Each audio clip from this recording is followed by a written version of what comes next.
Hi everyone, welcome to Heard with Trevor. This is September 19th, House Commons question period recap. Just going to get right into it today. I'm hoping to make these a little shorter. Yesterday was 20 minutes. I'm aiming more for 12, maybe 15 minutes at most. Never did fix the ticker, sound issues fixed. Didn't realize I had a video quality issue. I was at 720. Of course it does upscale, but doesn't quite come out the same. So we got interest rates, inflation rates, Khalistani murdered, cutting carbon tax requests, building homes, and banning replacement workers in discussion here today. So let's get going with Poilievre and Trudeau. Off the bat here, I cut out a little piece of the Trudeau segment. He basically just says the same thing the second time around when he's supposed to be speaking as he did the first and the third time. So, of course, no point in watching that in the recap. Today's accelerating inflation rate proves that after 8 years, this Prime Minister is just not worth the cost. After he and his ministers pumped their fists in the air and declared victory over inflation, it has now gone up 43%. In 2 months. Through all categories, it's higher than here in Canada than it is in the United States and Japan. And worse, it may force the Bank of Canada to raise interest rates again, causing Canadian households who are the most indebted in the G7 to go bankrupt. Will he balance the budget to bring down inflation and rates before that nightmare unfolds? So we went down to like 3.1% inflation, back up to over 4% again. Past year, we've demonstrated that we were able to bring down inflation from the highs of 8.1%, while at the same time being there to invest in Canadians. What the Leader of the Opposition is saying is he wouldn't have been there to help 11 million Canadians with the grocery rebate. He wouldn't have been there to help Canadians with dental care for kids whose families can't send them to the dentist. He certainly wouldn't have been there to cut childcare fees in half right across the country on the way to $10 a day. Those are measures, Mr. Speaker, that have helped Canadians while maintaining fiscal responsibility. Well, you created part of the biggest problem. The opposition. Doubling the debt on Canadians is not fiscal responsibility, and forcing Canadians to live in tents is not compassion, Mr. Speaker. That is the reality. After 8 years of this Prime Minister, life is miserable, especially for the poorest among us. And his solution is to make it everything cost even more. Inflation is now accelerating. He hasn't brought it down. He stacked 4% inflation on top of the previous 8% inflation, which means that Canadians can't eat, heat, or house themselves. Yeah, I just want to stop there because that makes no sense. What Pierre says, he must have his numbers wrong or is saying that the wrong way, because we hit a high of like 8.6% inflation as an average. We never did. I'm not sure we're just getting to add the 4%. That's where we're at now, right? We went from 8% down to 3%. We went from 9% as a high. I believe it hit 9.1. So we went from about 9% as a high. We came back down to 3%. Now we're back up over 4% inflation, which is still too high. It's probably twice as high as it should be. Just not sure where Poilievre is getting his numbers from there, what he's exactly trying to say. Will he reverse his disastrous policy so Canadians can pay their bill? One of the ways that this Prime Minister doubled housing costs was by flooding the economy with $600 billion of newly created cash, which bid up the price of homes, forced Canadians to overpay, and then many bought at rock bottom low rates because he promised that they would never go up. His inflationary deficits pushed them up, and now 1/5 of all Canadians are actually unable to pay the interest on their mortgages. Their mortgages are growing in size. When they renew, it will be at a bigger principal at a higher rate. Yeah. How many Canadians will go bankrupt, and will we have a mortgage crisis when that happens? Yes or no? Government spending leads to inflation, which leads to the Bank of Canada increasing interest rates. Right now, I heard from a mom from Oakville who actually said that her mortgage costs went up the same amount as her childcare costs came down. Thank God they canceled each other out, but people should be doing better than that. That's why we're going to be able to continue to be there for Canadians. Seriously, okay, that was because I would order for like 20 seconds here. And, that's such a poor judgment call to say that it's okay that mortgage rates have gone up because she's getting the same back from child tax, right? So, or child care, $10 a day, right? That's just ridiculous. He's just saying that he's done nothing to make things better in this woman's life. Order. Sometimes I wonder if the speaker should have slightly more power. Mr. Speaker, every now and then the Conservatives show their true colors and react over the top, not just with rhetoric, but in attacks on things like childcare that we know they disagree with. We know they don't believe in making childcare more affordable, and every now and then they show it, Mr. Speaker. Yeah, they voted against the childcare stuff, right? But we certainly wouldn't be in the same economic situation if we had Conservatives leading the country. There'd be less need for all these government programs that they are trying to put out, which is only leading to more overspending, right? We're another $63 billion extra borrowed, but not only that, we basically refinanced our entire debt in this year's budget, and it's just ridiculous that we don't hear more people talking about that. Corporate media, even some of our independent media, some have touched on it, but there's really not enough.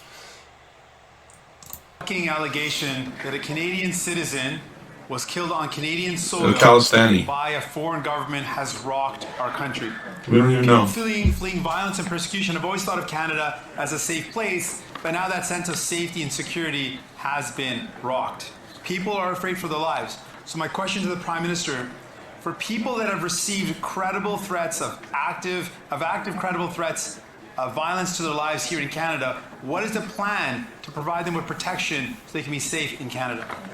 Right, Honourable Prime Minister. Mr. Speaker, millions of Canadians can trace their roots and origins to different countries in the world, some of which do not hold by the same values and rules that we do. And it's important for everyone to feel safe in Canada. That's why keeping Canadians safe is one of our absolute top priorities, why we continue to work closely with security agencies and partners and allies around the world to ensure that the rule of law.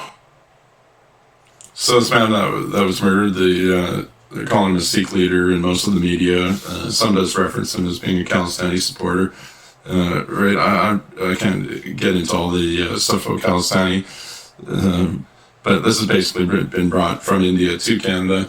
The man that was murdered, apologize for getting his name again, he was denied access first he came to Canada illegally, was denied access to citizenship, tried to marry a woman, and then reapply for citizenship, got denied again, right, came back a bunch of years later in Trudeau's days, and unfortunately he was recently murdered. I don't like to see anybody murdered. It doesn't matter on Canadian soil and on anyone's soil, right?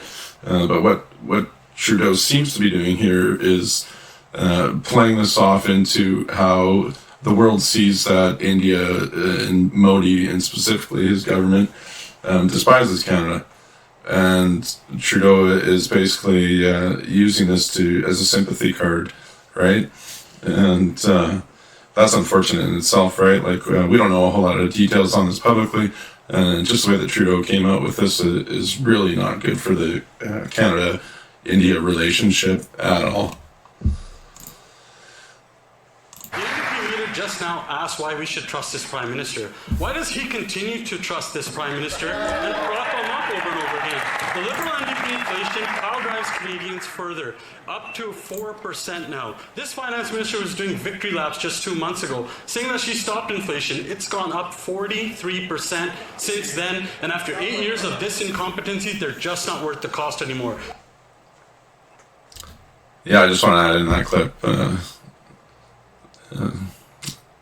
Jeez, I forget his name too. I want to call him Hallard. I don't think that's his name. Yeah, I just wanted to add in his retort there to Jagmeet that I think he did that off the cuff, which he's pretty good about doing in the House of Commons. Regularly has something snappy to say back. Mr. Speaker. Speaker, today the Conservatives have shown their true colors. The leader of the official opposition actually bragged about his comments 3 years ago. That's when he railed against big, fat government programs. You know what those were? That was the emergency support we provided to Canadian families and to Canadian businesses to get through COVID. Thanks to those programs, we have nearly 1 million more jobs in Canada than before COVID. Our government is proud of supporting Canadians then, and we're proud. The honourable member for Conservatives voted for all those programs, though. The minister who 3 years ago said that interest rates would stay super low. Then they piled up so much debt that the interest rates went up, and now Canada is the most at risk in the G7 for mortgage defaults. Got that off a little early there.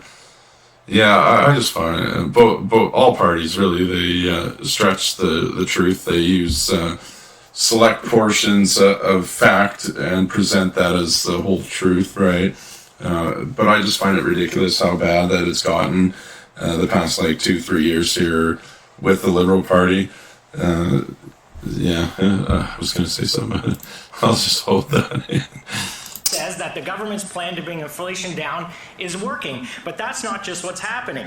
In fact, it's going up because of rising energy costs. But this government is determined to make energy more expensive by increasing the carbon tax. So here's an idea. Why don't you reduce the carbon tax or reduce other taxes on energy and make it affordable again for Canadians? That's just it. This could be so simple. We could just be cutting the taxes. Instead, they want to try adding in different programs, cutting select taxes for select groups. I think my honorable colleague just confused the interest rate with the inflation rate. I guess an easy mistake to make if you're a conservative and you don't really care about that. Again, I said this earlier. I guess the finance minister is confused that government overspending leads to inflation, which the Bank of Canada and the PBO's office have both said numerous times, which leads to the Bank of Canada having to raise interest rates. It's such a ridiculous comment for a finance minister to make. It's like she just doesn't get it.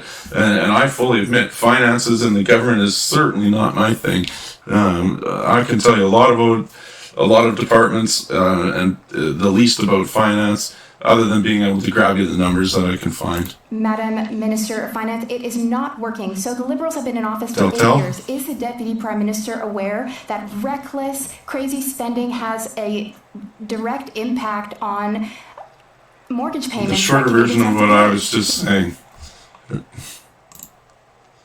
Housing Minister Sean Fraser. Mr. Speaker, with great respect, our plan to make sure that Canadians will have a roof over their head is to build more homes. We advanced plans that's going to cut the GST for people who are building homes for Canadians. We are changing the way that cities build homes. We will grow the capacity of the workforce to build those homes. Realistically, when you dig into the housing plan, if you can call it that, which they put forward the other day, they plan to cut funding for home buildings and put GST back on some homes. That funding that the Conservatives want to cut is mostly just going to Liberal donors and Liberal supporters. They're not building homes. We're building the same number of homes as we had in the 70s, which is ridiculous because we've got twice the population. Again, this just goes to how the Liberal Party rhetoric is just so off these days. In response to global inflation that is felt in every corner of the planet, what is the Conservative solution? Who cares about the global inflation? There could be inflation in every province, every state, every country. You know what? What is their plan on dental care? We are having the opportunity for 9 million Canadians who don't have the opportunity today to have good oral health, to make sure that that's not only a matter of dignity for them, but it's also a matter of prevention. And they're going to fix global inflation by taking away dental care. Okay, so the dental plan stuff. Conservatives debated in the House of Commons numerous times to transfer the money for dental to provinces. The provinces already had the plan set up. We could help so many more people by transferring that money to the provinces, which already had a system established. Instead, the Liberals created a 2-year temporary system, which caused a whole bunch of extra jobs to be made. We get nothing out of those jobs. It's just a service to the government itself, right? But at the same time, then the government gets to claim that the employment numbers are up as well. I just don't get this Liberals anymore. And this one really gets me with Mr. O'Regan wanting to cut or ban replacement workers. Are you kidding me? Like, the disaster that would have caused at the BC port strike that we just went through this summer would have been horrific. It was bad enough. Canadian law does protect the import and export of grains in Canada, but we saw everything else at a standstill to hardly moving at all. The hardly moving at all was the replacement workers. We need that. We absolutely need that to protect us, so that in situations like that, our healthcare doesn't just shut down, so that our ports, our supply chain doesn't just shut down. This one really gets me. Unfortunately, I already know the NDP support it, the Bloc support it. It's only the Conservatives that are against it. And so we're going to end up having a law in Canada that bans replacement workers from working during strikes, which is absolutely ludicrous.